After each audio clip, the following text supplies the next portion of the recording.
السلام عليكم ورحمة الله وبركاته. الحمد لله والصلاة والسلام على رسول الله وعلى آله وصحبه ومن والاه أما بعد.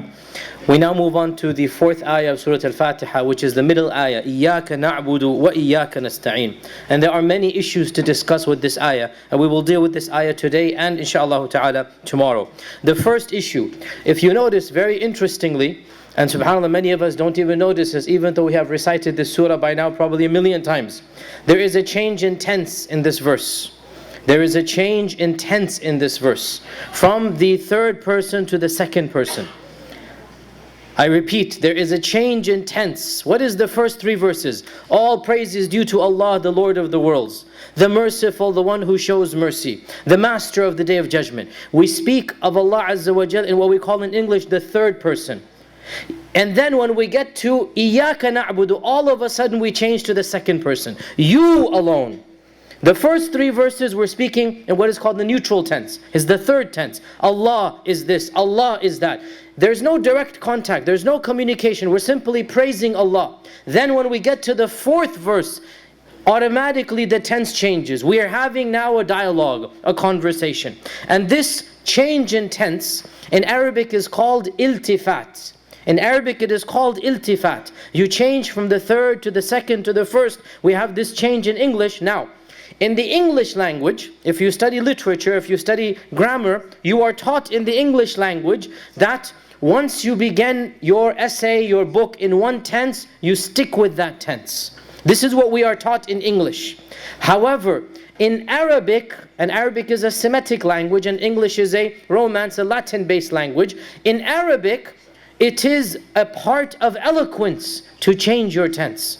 Iltifat is a common phenomenon of Arabic poetry, of pre-Islamic poetry, and especially of the Quran.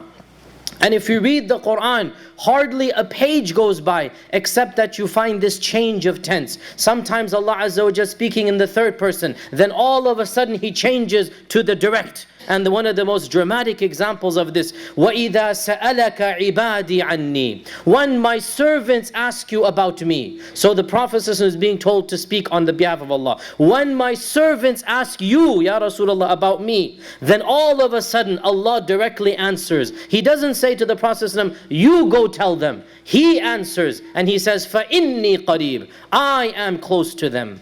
And this is a simple example that we all understand. By changing the tense, then Allah Azza wa Jalla is emphasizing the closeness that He has. So this is one example. In Fatiha, in Surat Al Fatiha, this change of tense, what is the purpose of this? And I reiterate here that when you study English, you are taught this is not good grammar. Therefore, when people from an English background, from a Western background, read Quranic translations, one of the most common problems is they don't understand the tenses keep on changing.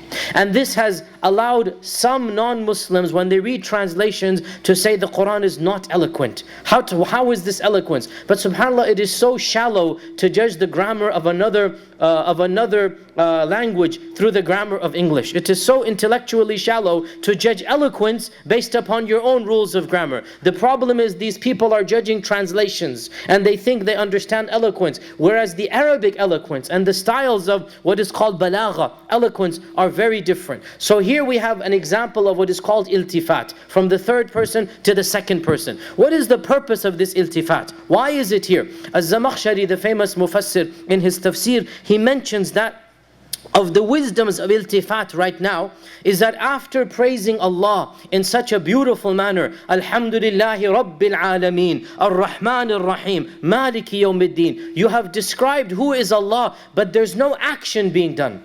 It's simply a description. So by changing the tense and by speaking directly, Iyyaka Na'bud, we are translating ilm into amal.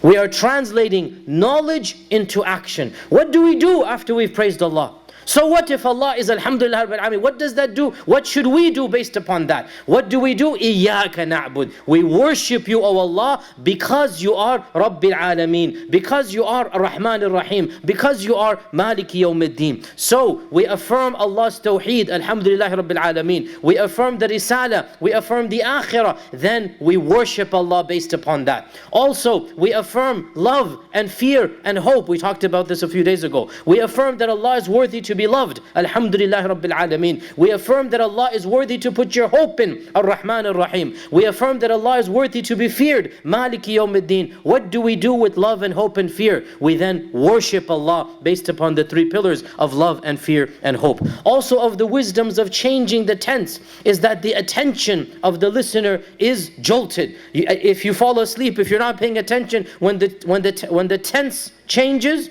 then all of a sudden you start thinking. And that's one of the wisdoms of Arabic, changing the tense in the Quran and also in Arabic poetry. Also of the wisdoms of changing the tense is that the rest of the surah is now a dialogue between the servant and Allah. So the first part of the surah was the praise, and the last part of the surah is a dialogue. So the fourth verse changes the praise and begins the dialogue. So after the praise, after the introduction, now the direct dialogue begins.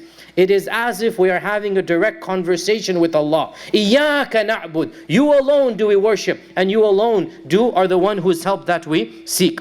The second point, this was the first point. The second point here is that we notice, for those of you who are studying Arabic, this is not the most common way to phrase, we worship you. If I were to ask an Arabic student or studying Arabic language, translate we worship you, he would say, Na'buduka.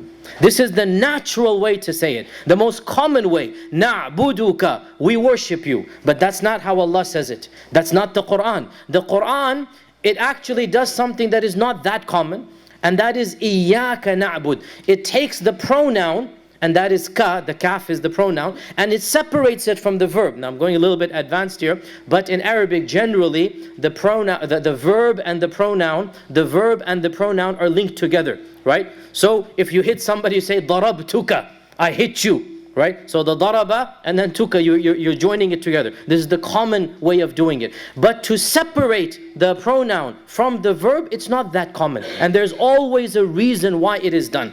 And especially now to take the pronoun and put it before the verb, which is what the Quran does. Iyyaka Na'bud. There's a wisdom here. What is that wisdom? Two wisdoms here. The first wisdom, the emphasis is not on our worship, it is on Allah. So we put Allah and the pronoun referencing Allah at the beginning. You, O Allah. We want to emphasize Allah, not ourselves. You, O Allah. Iyyaka. So this is the first. And so we're emphasizing, we're getting the blessings of mentioning Allah before we mention us. So Iyyaka, you, O Allah, are the one that we worship. And then the second wisdom, or the second reason why the pronoun has been put before the verb, deals with a linguistic issue of the Arabic language, which is, it's called hasr or exclusivity, which basically means, very simple, when we say na'buduka, we worship you, in Arabic, it could mean you worship Allah today and you worship somebody else tomorrow. So today we're worshiping you, another time we worship somebody else. But when you put the pronoun before the verb, then the emphasis is that you alone do we worship. Exclusivity, hasr in Arabic. So when you say Iyyaka Na'bud, what you are actually saying, we do not worship anybody other than you. And this is done, now this is a rule of Arabic, you can just learn it, that when the dhamir, when the pronoun is basically placed before the verb, so then there's a matter of exclusivity, right? So the translation of Iyyaka Na'bud does not, and many translations say we worship you. This is a wrong translation. This is a grammatically incorrect translation. Iyyaka Na'bud translates as you alone do we worship. And that is one of the wisdoms of placing the pronoun or the dhamir before the verb. Iyyaka Na'budu Wa-iyyaka Nasta'een. And the third point that we'll say, and maybe we might have to spend 3 days on this verse, but Ramadan is coming to an end and you will say I didn't finish Fatiha, so we need to hurry up a little bit. But the third wisdom here is that, or the third point of the ayah is that amazingly it's in the plural. Even though the one who recites the Fatiha is always a person. Iyyaka Na'bud, the noon is plural. We worship you. Even though when you recite Fatiha, how many are you? The reciter is always going to be one. The reciter is single. So why the plurality? Because Allah subhanahu wa ta'ala once again is demonstrating, the ones who worship me are millions and billions. I am one. All of the creation is worshipping Allah.